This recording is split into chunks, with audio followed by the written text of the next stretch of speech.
Redmi Note 30 ফোনে Xiaomi HyperOS 2.0.11 এই আপডেটটি দেবেন কিনা অনেকে প্রশ্ন করছিলেন এবং এই আপডেটটিতে কি কি সুবিধা আছে অসুবিধা আছে সেগুলো নিয়ে প্রশ্ন করছিলেন। তো আমি আজকে আপনাদেরকে দেখাই দেবো এই আপডেটে কি কি সুবিধা আছে কি কি অসুবিধা আছে। আমার এই মোবাইলটি কিন্তু Redmi Note 13, এই ফোনটি আমি কিন্তু অলরেডি আপডেট দিয়ে ফেলছি।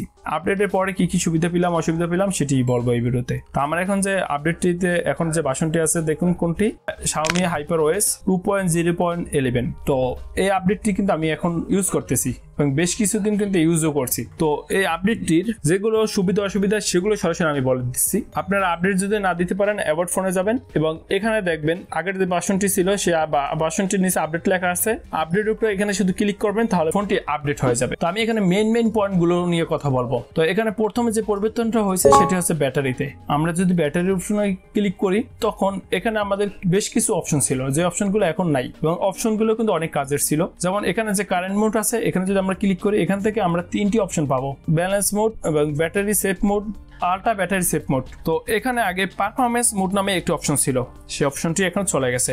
এখান থেকে আরো যদি ব্যাটারি প্রোটেকশনের উপর ক্লিক করি এখানে দুইটি অপশন ছিল, যেমন এখন আছে এখানে স্মার্ট চার্জিং, তখন স্মার্ট চার্জিং ছাড়াও আর দুইটি অপশন ছিল, যেমন হচ্ছে রেগুলার চার্জিং এবং এআই অপটিমাইজ এরকম একটা লেখা ছিল। সেটি পরিবর্তন হয়ে এখন শুধু স্মার্ট চার্জিং চলে আসছে এবং স্মার্ট চার্জিং আপনারা ইনেবল করে রাখবেন, তাহলে আপনার যখন যেটি প্রয়োজন হবে তখন কিন্তু সেটি এখানে অটোমেটিক ভাবে সুইচ হবে। ঠিক আছে, ব্যাটারিটি আপনি যেরকম ইউজ করবেন সেরকম এটি অপটিমাইজ করবে, এআই অপটিমাইজ এটি স্মার্ট চার্জিং মাধ্যমে হবে। এবং এখান থেকে ব্যাটারি যারা কম পান তাদের, তো এখানে কিন্তু আমাদের তিনটি অপশন আছে এবং ব্যাটারি পারফরমেন্স অপশন থাকলে চারটি থাকতো।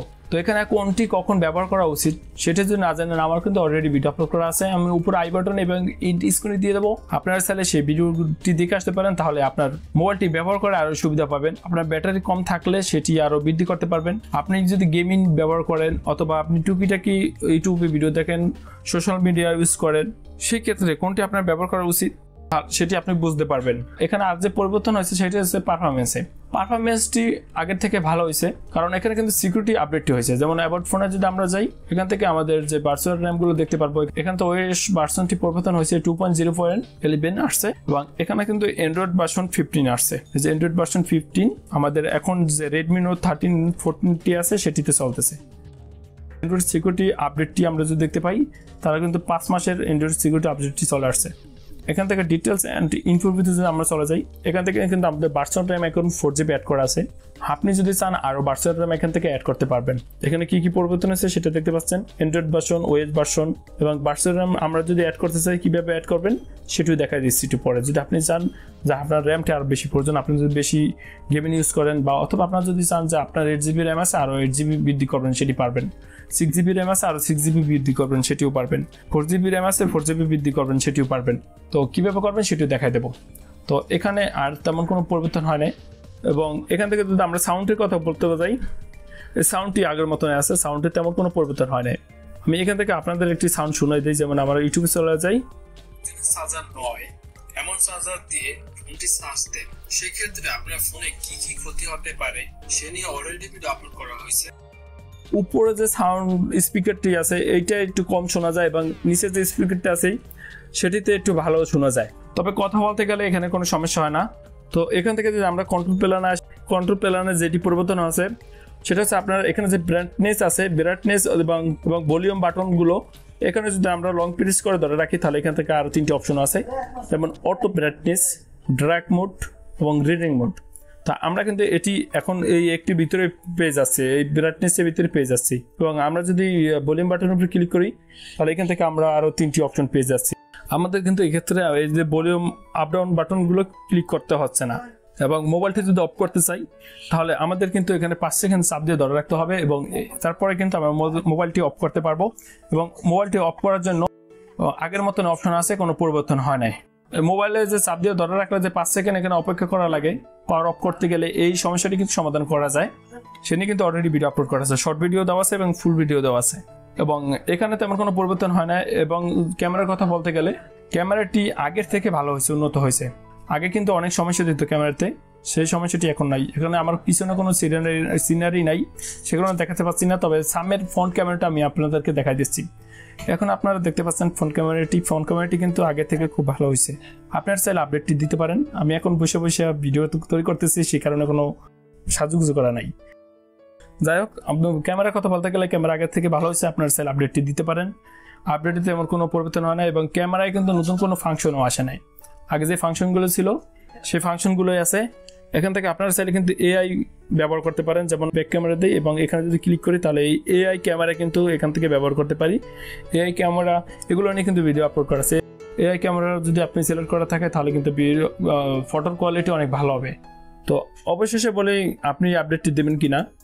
তো এই যে আপডেটটি আছে Xiaomi HyperOS 2.0.11, এই আপডেটটি আপনি দিয়ে দিতে পারেন। এই আপডেটটিতে তেমন কোনো সমস্যা হয়নি। যে সমস্যা হয়েছে সেগুলো নিয়ে কিন্তু অলরেডি ভিডিও আপলোড করা আছে সমাধান নিয়ে। আপনারা যদি আপডেট দেওয়ার পরে সমস্যা পড়ে যান তাহলে সেটি দেখতে পারেন।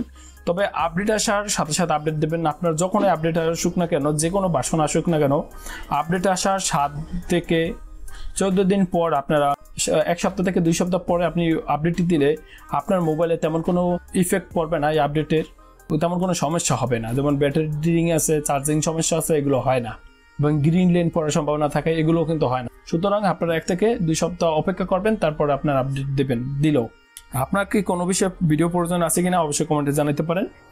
কিছু ফাংশন চলে গেছে এখান থেকে, সেগুলো যদি আপনার নিত্যদিনের প্রয়োজন না হয় তাহলে কোনো সমস্যা তেমন নাই। আর যদি আপনার সেই ফাংশনগুলো দরকার হয় তাহলে আপডেটটি দিন না, আর সেই ফাংশনগুলো যদি দরকার না হয় তাহলে আপনার আপডেটটি দিতে পারেন। তেমন কোনো পরিবর্তন হয় না, ইউজ করে খুব মজা পাবেন। তো ভার্চুয়াল র্যাম ব্যবহার করার জন্য কীভাবে করবেন, প্রথমে এডিশনাল সেটিংয়ে চলে আসবেন। এডিশনাল সেটিংয়ে আসার পর মেমোরি এক্সটেনশন এখানে ক্লিক করবেন। মেমোরি এক্সটেনশনের উপরে ক্লিক করার পর আমার তো 4GB অ্যাড করা আছে, আপনি চাইলে আরও করতে পারেন। যেমন এখানে যদি আমি 8GB ক্লিক করি, এখন যদি আমি রিবুটের উপরে ক্লিক করি তাহলে কিন্তু আমার ভার্চুয়াল র্যামটি এখানে অ্যাড হয়ে যাবে। তো আমি ভার্চুয়াল র্যাম অ্যাড করতে চাচ্ছি না, এখানে ক্লিক করে দিচ্ছি। রিবুটের উপরে ক্লিক করলে মোবাইলটা অফ হয়ে অন হয়ে যাবে, তাহলে কিন্তু ভার্চুয়াল র্যাম আর 8GB আমার অ্যাড হয়ে যেত। আপনার যদি ভার্চুয়াল র্যাম প্রয়োজন হয় তাহলে আপনি অ্যাড করতে পারেন। এবং এডিশনাল সেটিংয়ে কিন্তু আরেকটি অপশন ছিল, যেমন ক্লিয়ার স্পিকারে কোনো ময়লা জমে থাকলে, স্পিকারে যদি কোনো পানি জমে থাকতো, ঘাম জমে থাকতো, পকেটে রাখলে কিন্তু অনেক সময় দেখা যায় ঘাম জমে থাকে, এগুলো যদি কিছু স্পিকার চলে যেত তাহলে কিন্তু সেগুলো আমরা ক্লিয়ার করতে পারতাম সেই অপশনটা দিয়ে। সেই অপশনটি কিন্তু এখন চলে গেছে। ভিডিওটা এই পর্যন্ত। ভিডিওটি ভালো লাগলে অবশ্যই লাইক, কমেন্ট এবং চ্যানেলটি সাবস্ক্রাইব করতে ভুলবেন না। আর যদি অলরেডি চ্যানেলটি সাবস্ক্রাইব করে থাকেন, থ্যাংক ইউ সো মাচ। দেখা হবে পরবর্তী কোনো ভিডিওতে। কোনো বিষয় জানার প্রয়োজন হলে অবশ্যই কমেন্টে জানাবেন।